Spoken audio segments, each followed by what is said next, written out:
Hey, hey, hey, it's Dr. Meredith Watson, psychoneuroimmunologist, soul journey practitioner. I help people understand the root cause of their pain. It has been a long time since I've done a live, and so much in my life has occurred. So I kind of wanted to give you a heads up and what I'm doing and what's going on and where the hell I've been. So the title is New Hair, New Mare, and Everything It Took to Get Me There. I cut my hair, as you probably can see. It's something I wanted to do. I would go with probably over a year now.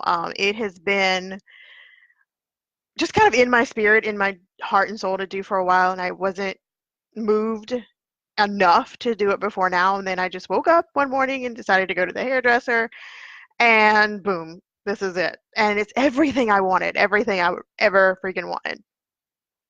The other thing is, new hair, new mare, and all it took to get me there. I'm sure you guys are familiar with the story of the tortoise and the hare, and kind of that theory that slow but sure, it may take you longer than you thought, but eventually you'll get to your destination. You'll get to where you want it to be. You'll accomplish your goal.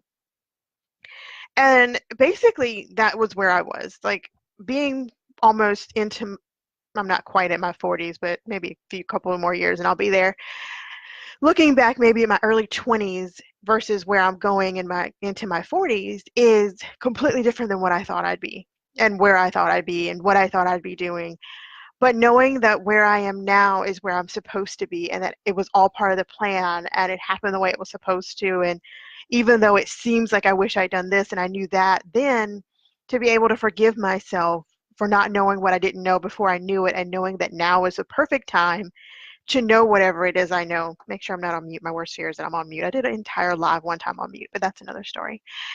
And, basically just owning who I am now with the newfound information, with the newfound wisdom that I have, and knowing that it took everything that I've been through and it took the journey that I've taken and the journey and the path that I've been on to get me here, and that there's nowhere else that I should be. There's no other way that I could have gotten here because this is the path that was set up for me, and it was all part of the plan. Like there really aren't any mistakes. There's just directions that we take, paths that we take, choices that we make that add up to getting us here. So there's no I should have been here before now. I should have known the thing that I didn't know before I knew it. It's accepting that we're where we're supposed to be and everything was part of the plan. Even the knocks, the bumps, the happy, the sad, the indifferent, it was all part of the plan. But I want you to take on this picture with me, take this journey with me. Kind of picture it. Life has left you alone and you kind of feel like you're the outsider looking in. Everything is different than you thought it would be. Like you're not where you thought you wanted to be, but you're there and you finally kind of see things from a different perspective. You're kind of doing this aerial view. And you may be the most popular person, full of friends and family, but it's about knowing yourself. It's about that inner knowing. And even one of the first speeches that I ever did, I was about 17, which is funny. It was like 20 years ago.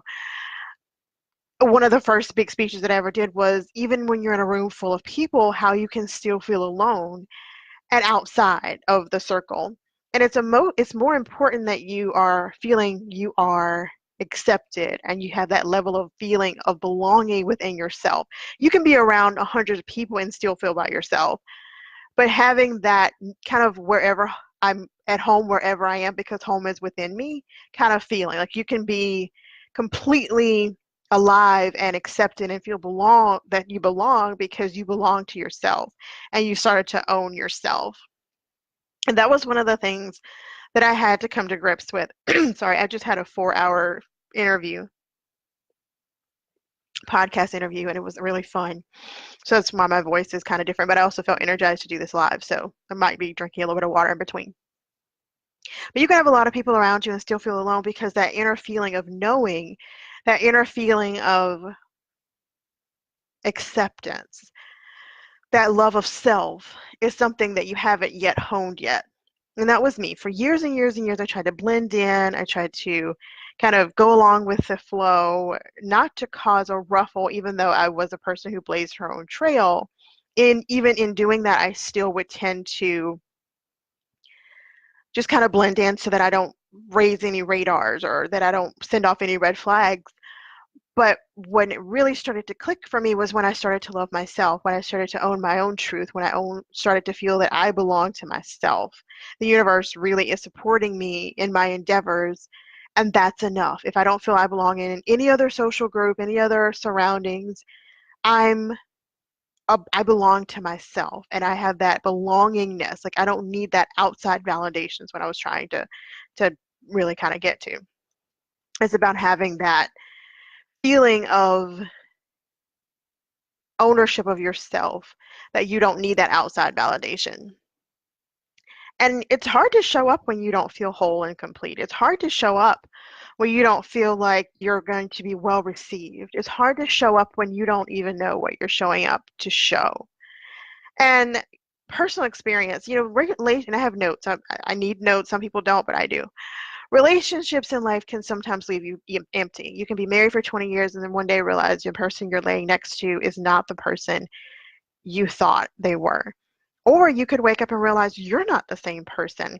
And it wasn't the kind of change that you expected. It wasn't this both of you growing in an evolutionary uprising kind of way. It was you were growing, they were growing, and you realized that maybe you thought you were, or you thought that you would become, is different, and it doesn't mesh well with this new relationship, whether it's a marriage or a friendship or even a relationship with your parents. Sometimes we grow apart so that we can rebuild the person we're meant to be. I've had relationships that have lasted decades, and then one day you realize it is no longer serving you, that you've been the giver and not, it hasn't been equally receptive. And some people say sometimes in a relationship you give more. Sometimes, yes. But throughout the consistency of the relationship, the course of the relationship, you realize you've always given more and been left feeling depleted. That is not a relationship. And sometimes you give so much to the other person, you lose your sense of self. You lose your own identity trying to mesh and meld within somebody else's world or someone else's feelings or someone else's circle. I did that with my husband. I didn't know any of his friends and family, got to meet them, realized I don't mesh well with them, and I still tried to blend in. When all honesty, I was killing my inner self. I was killing the person that I was supposed to be, trying to blend in. Sometimes blending in is, in a way, killing our true self. And then one day we wake up to this decom decomped, I've been watching a lot of CSI, this body that's decomped that isn't, it's kind of, we've let ourselves die. We let our true self die because we kept meshing her down or him down, and we kept pushing them down and not owning our true selves.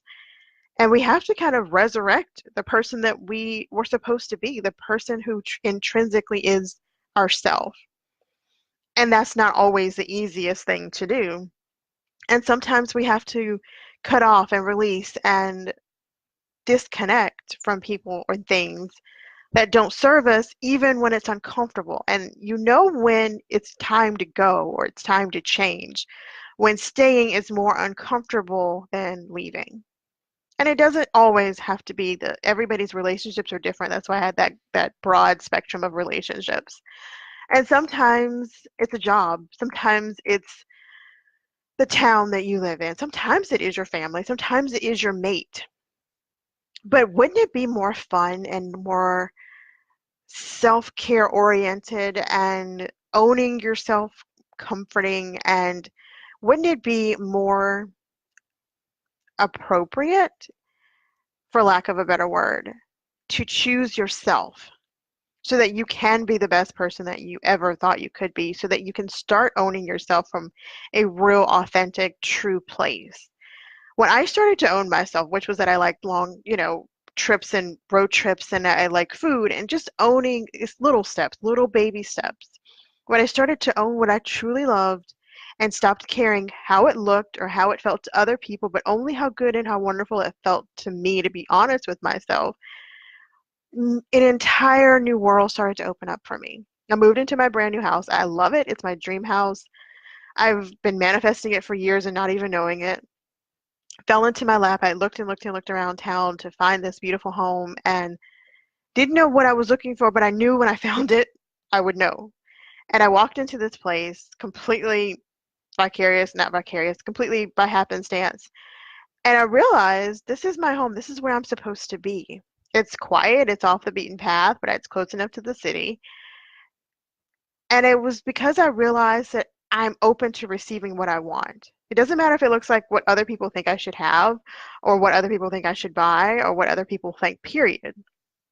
It's about owning who I truly am at the core and loving her. Just loving on her to the point where she feels it's okay to come up, to rise up, and be who I was intrinsically supposed to be, and not tampering her down and saying, oh, you can't do that because it wouldn't look pretty or it's not what it's expected. But imagine starting a journey and starting a path where you felt like there was no judgment, where you felt fully present and supported, and you could actually emerge and come out and feel free and love and at peace, and you can finally live the life that you had been dreaming about, your passion life, your passion dream. What if you finally felt good enough, worthy enough, deserving enough to really own what you've always wanted and to go after it with tenacity? It's like taking a deep breath when you've been in this fog and not been able to breathe. It is so life-changing. It is so life-altering. It is so evolutionary to be able to just say, you know what, this is what I want. It may not look pretty to anyone else. It may not even look like what I thought I wanted 10 years ago, but now it's my truth. It's now what I want. It's now what I'm going to go after with everything I've got. I'm not letting anything or anyone stop me, and I'm not stopping until I get this thing that I want. But sometimes, and what's so funny is for years and years and years, I did what I should do because I thought it would look pretty and I didn't want to ruffle any feathers and I wanted to impress the right people and be a part and belong and be. But I didn't really find peace. I didn't really find harmony. I didn't find alignment until I stopped freaking caring what other people thought. And I didn't care what people said or what their opinion was because they're judging me and making decisions about me based on their own line of reference. Rarely does it have anything to do with me because we all are on our own path. We're all on our own journey. We all are walking ourselves home. We're walking other people home. We're on each other's paths for different reasons and different capacities. But it doesn't, your life, your choices, your marriage, your children, your house, your car, your career, none of that has to look good to anyone except you. And I tell people, and this is so foreign from the person I was 10, 15 years ago, maybe even a year ago. If you're not fucking financing or feeding me, your opinion means nothing to me. Because those are some integral things, like feeding me, giving me pleasure, providing a roof over my head. Those are some pretty serious things. But the other thing is, I don't let people get so much control over me that they have so much say that I have to really lean into what they want and negate what I need. And that's huge for me. I'm a recovering people pleasing doormat. And it's hard to choose yourself when you've always chosen other people first. You've always put yourself on the back burner. And now, for once in your life, you want to come first. It's foreign not only to you, but it'll be foreign to the people that are around you. And they'll maybe think you're arrogant or pompous or how dare you choose you? How dare you not make me first? How dare I not be a priority in your life? How dare you not stop what you're doing and drop everything and attend to me? How dare you choose you? And that is life altering. When you choose you instead of choosing someone else, not in an arrogant, fuck you kind of way, but in I just choose me for once. I just need to take care of my own needs. And not that you have to explain it or justify it, but how can you feed from an empty cup? If you're always giving, always filling other people's cup, who's filling your cup? Who's giving you the necessary nourishment that you need to continue to move on and go forward and really accomplish your soul goal and your soul mission and your soul purpose? We all came here to shake the world up in a way that only we can. The question is, are you really doing it from an authentic place? Are you really truly showing up for who you truly are? Or are you trying to be this person or this thing that other people think you should, which has absolutely fucking nothing to do with who you truly are?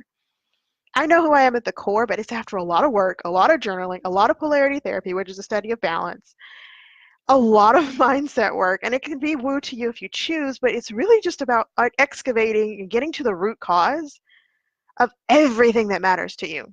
2 heart attacks in 16 months. That's the beginning of my story. I had a lot of story before that, a lot of story after that, but the main meat of it started with me laying on the floor, having a heart attack while trying to pretend everything's okay in front of my 4-year-old daughter.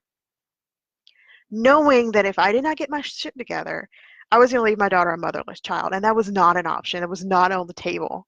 I had to get my shit together so that she knew what was possible, but that she should also choose herself.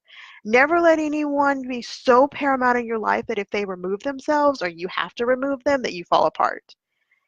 As much as that is foreign, it has to be done. My grandmother died, no freaking warning, and I fell apart.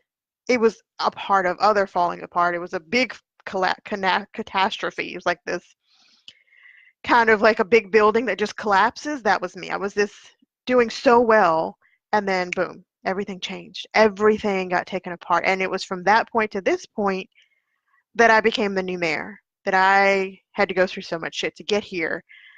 And it's all worth it. Now, if you asked me that 2 years ago, a year ago, six months ago, I'm not sure I would have agreed, but it was all part of the plan. And would I give anything to be who I am now? I love who I am now. I love me. I own me. I trust me. I give to myself the things that I used to look to other people to give me validation, love, belonging, acceptance.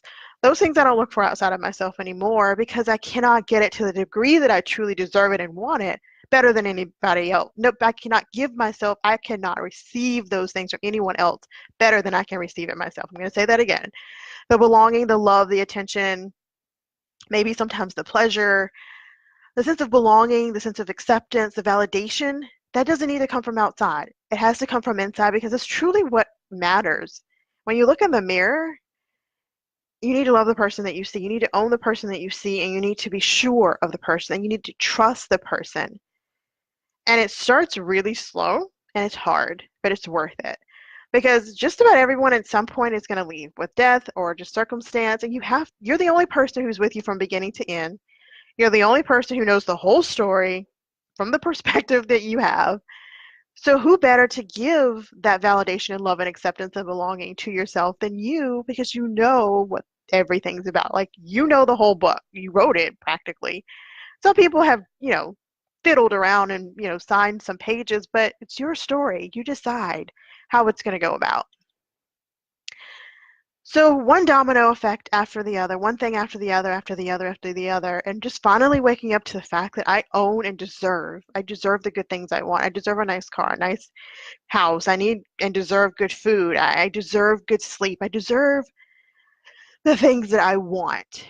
And all about a lot of people don't have what they want because they don't believe that it's theirs to have. For whatever reason, whatever the story is, whatever the root cause of that is. A lot of people are in very serious pain. They're addicted to something, they're depressed, they're in chronic pain because of a root cause that they may not have dealt with yet. Or there's something inside of them that is not wrong, that is not broken, that needs to be fixed. But we could all use some discovery time. A lot of coaches say they want to have a discovery call to see if you're a good fit. I like to have discovery calls with myself to see if I'm where I want to be, if I'm on the right track, if on this path I'm taking, and the path that I'm on and the decisions that I've made are coherent and cohesive and aligned with who I truly am at the core. But before I know if it's aligned, I need to know what I'm aligning it with. I need to know my truth. I need to know if it's really, I need to have a conversation with myself about myself to myself so I can know where I'm taking myself. And if I don't do that, how can I guide anyone else?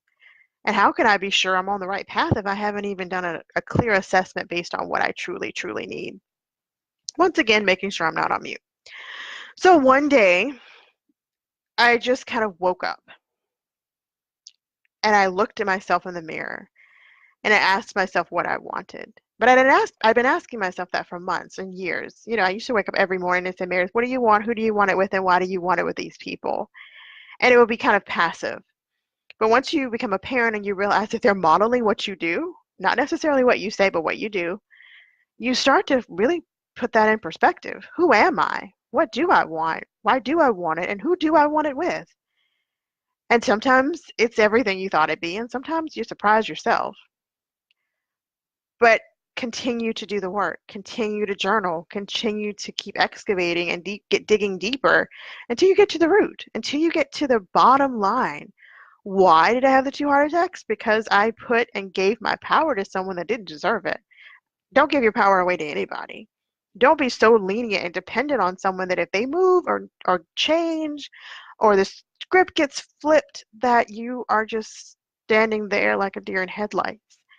It's nothing wrong with having relationships where you are attached, not attached, but you are in a relationship with someone, mother, father, cousin, husband, wife, partner, child, that you're in it to win it and you're giving all you got. But it should be this parallel kind of thing that you're on this path together, but not that your path is so enmeshed that you can't imagine. I'm trying to put this delicately because I want you to get the bottom of what I'm trying to say. The best example is my mom and me. I gave her all my power. I'll admit it, I gave her all my power. I let every move I make be dictated by how she was going to feel, whether what she said, what she didn't say, when she said it, if she stayed, if she didn't stay.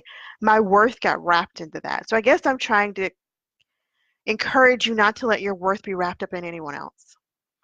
Your very essence to be wrapped up in anyone else. And it's so deep for me that it almost brings me to tears. To get so enmeshed with someone. They're leaving and staying. They're yes or no. They're in it or not out, in it or out.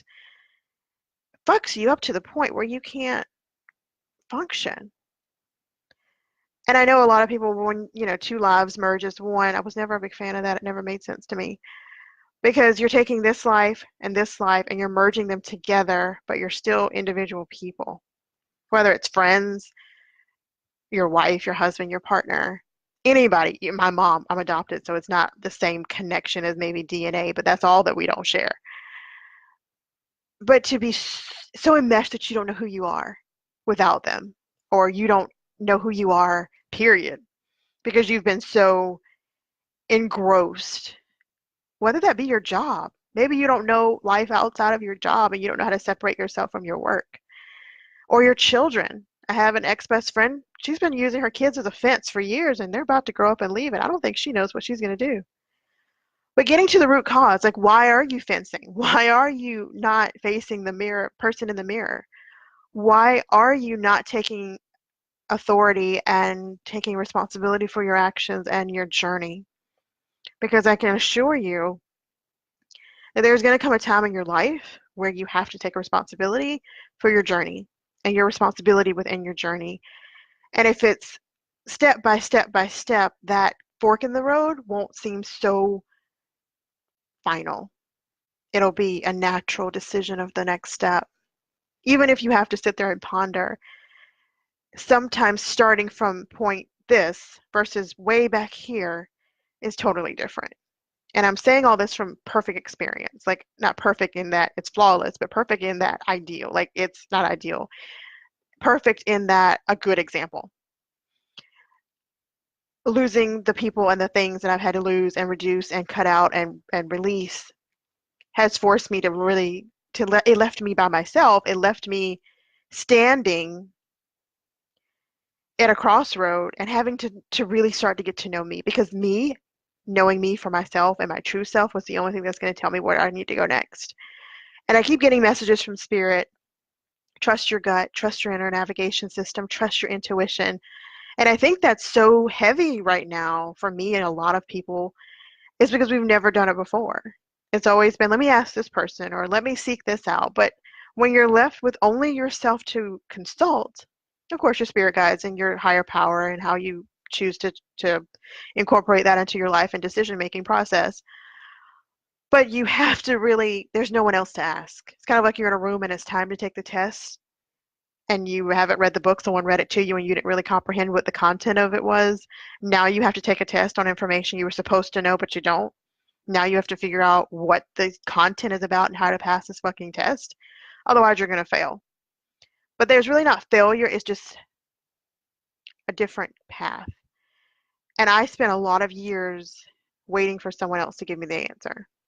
No one's ever paid my bills, nothing like that. I'm talking about it from an emotional standpoint. Some people are afraid because they have no one else to pay their bills either. But I got to a point where, fork in the road, and I had to decide based on only myself where I was going to go next. And that decision making process was long because I had not done the work before the test started. And that is a different place than I would recommend anyone else being there on purpose. Like, I recommend and encourage you to do some self-assessment, to take yourself, and I ask my clients this quite frequently. You're not, forget that you're mom, sister, wife, band leader, teacher, and who are you at the core? What are your core values? What are your core beliefs? What's your favorite color? Who are you? Not mom, not wife, not sister, not daughter, not anything like that. Who are you? Say your name. Like, I am Meredith. And then write down all the things that are just you, that are just particular to you, so that you can get a better assessment of who you are. And this is probably one of my longer lives. I don't know how long I've been going. Oh, 25 minutes. Okay, that's not too bad. But I made a vow to myself to be present with myself. I would leave my insecurities and wounds on the plate so that I can look at them, but in context to where I want to go. Because you can rewrite your story. You can decide if you're going to let your story be your catalyst for change or if it's going to be your reason to stay stuck. Everything I knew came unglued. My foundation was cracking. I was making a decision about my marriage, how I was going to be a parent, my career. I was making all these decisions from a wounded place. And I had to make the decision of what I was going to do with all of this newfound wounds. I was just covered in wounds. I was covered in excavation of having to look at myself for who I truly was. And it really burned a lot.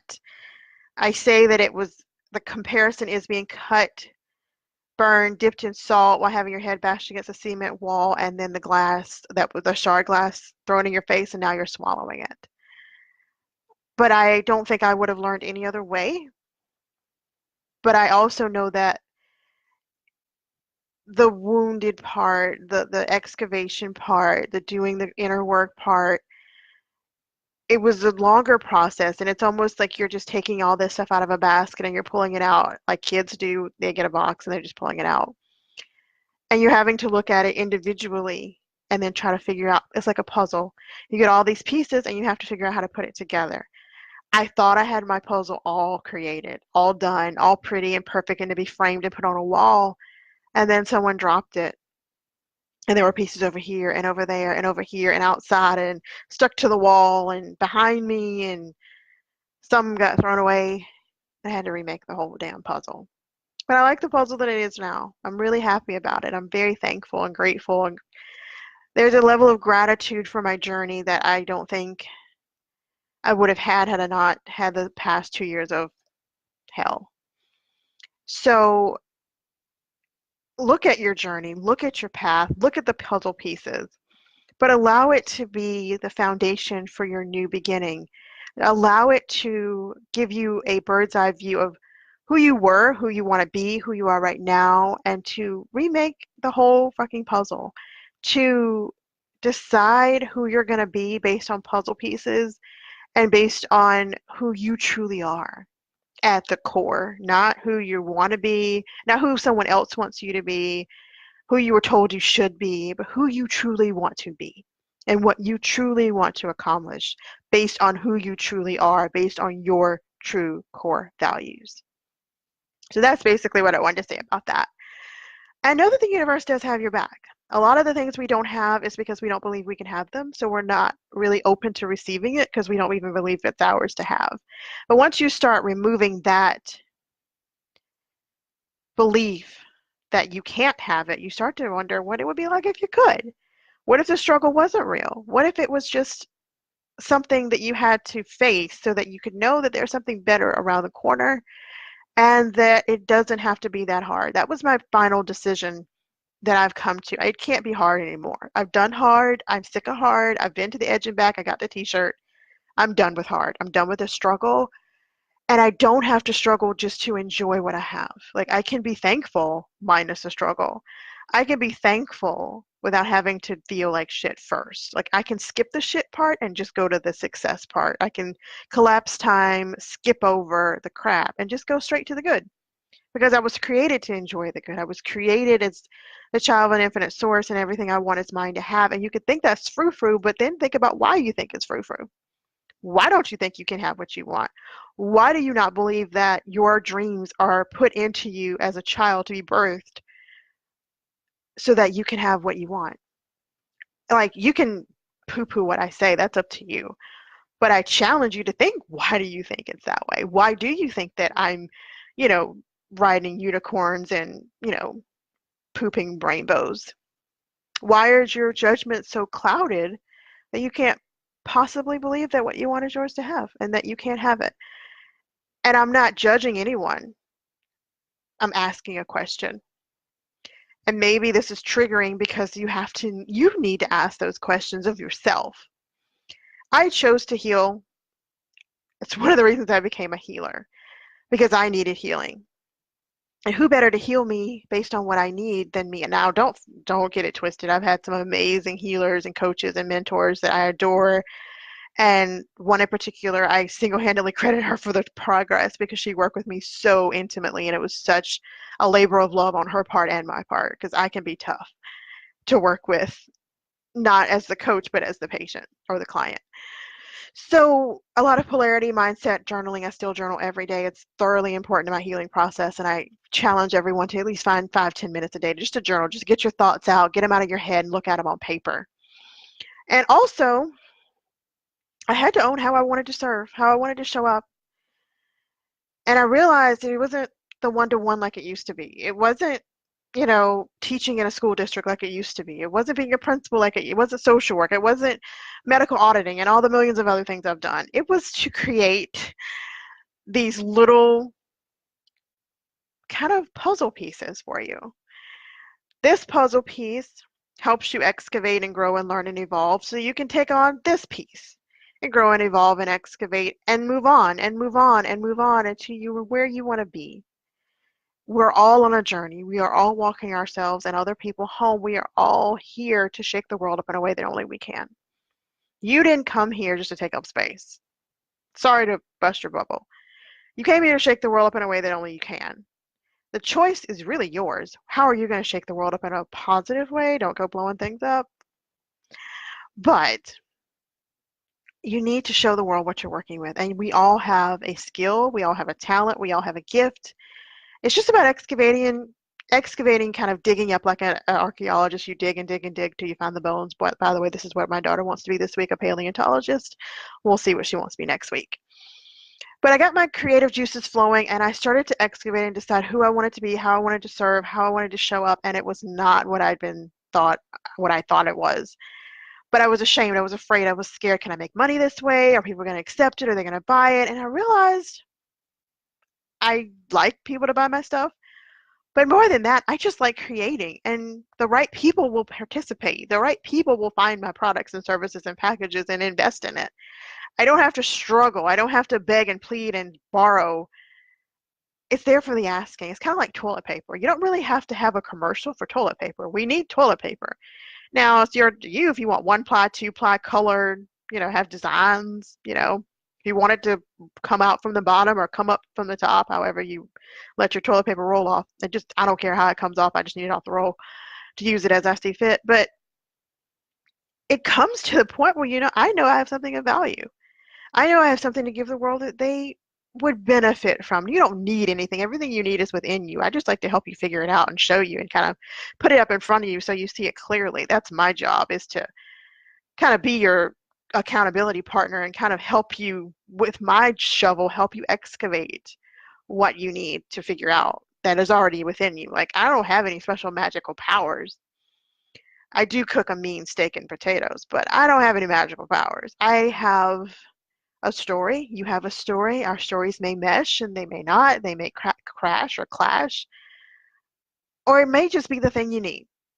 So I'm super excited. I revamped my practice, created these bundles. There are 10 of them. It poured out of me like water. It was the best, most electric thing I've ever done, is creating these 10 bundles and knowing that's really how I've always wanted to show up in the world, creating bundles for people to use based on the subject and the content of the bundle, if that's what you need. and to go get it at an affordable price. That's what I was created to do. And that's what it lights me up more than anything in the world other than my children, is to provide these little bundles of information for you to go grab at an affordable price. Not that I don't like one-on-one and I still offer that at, a discrete amount, but really I came here to show up in that way. But I was afraid to show up that way. Like, who's going to want a fucking bundle? You can Google everything. It's not about that. Why go Google it when it's already packaged nice and pretty for you? But also, I want to put it in the hands of people who need it. I don't want you to hawk your house for my product and service or package. I want you to be able to, maybe work an extra shift and grab it or put it on your credit card, work the extra shift, pay it off without interest, whatever it is. Even work out a payment plan if that's what you need. I'm flexible. But it feels good. And the titles and the subject content and the videos and the mind maps and the JPEGs and the ebooks that I put in this and the love, sweat, what is it? Love, sweat, tears, all the things. That's probably what I put in. That's probably why I can't remember what it's supposed to be. I put in the love and the sweat and the tears and the passion. The more than anything, the passion. And the first bundle that I'm super proud of is The Rich Bitch Finally Woke Up. And the reason I picked that one is because wealth is nothing to run from. Why would you want to run away from wealth? And I don't mean just wealth and money. Wealth and time, energy, resources, happiness, joy, sleep, sex, anything you love. Why not have an enormous amount and this just surplus of it? Why not? None of it's bad if you use it the right way. You can use anything to its ill, to its worst use. Why not take what you have or what you want and grab it and kind of invest it and grow it and make it pretty and have like this forest of things you want, all this joy, all this happiness, all this euphoria. There's nothing wrong with having it. We were created to have it. And one day I finally woke up. It's personal. I love good food, the richer things of life, good hearty relationships that have substance and sustenance. I like, I kind of want, you know, the beauty. I want the nicer things. And it doesn't have to be a 50-bedroom house and 7 cars with 8 limo drivers. That's not it for me. It's being able to take my daughter on trips. It's about traveling at my discretion, being able to give because I want to, being able to support my dreams and support my team and put a nice down payment on the house of my dreams, walk into the car dealership and buy the car of my dreams. By the way, my car of my dreams is a Ford Fusion. It's not a Mercedes. A pearl white Ford Fusion. That's my dream car. Thank God I have one. And I'm grateful. I never forget my gratitude. I never forget to be thankful because I could just as easily be sleeping on a box in the rain. And I'm so grateful that I'm not, and my heart goes out. And it allows me to help people who are on the floor. Maybe I can get them a motel room if I see one. I don't see a lot of them. A lot of people I don't know where motels went, but I don't see as much. I certainly don't see any Motel 6s lately. That's another story. Allows me to homeschool my daughter and not miss a moment. I wouldn't give anything not to be with my daughter. I mean, wait, maybe I said that wrong. It means everything to be home with her and homeschooling her and watching the light go off and being able to be with her and to afford her nice things and to give her the things that she loves and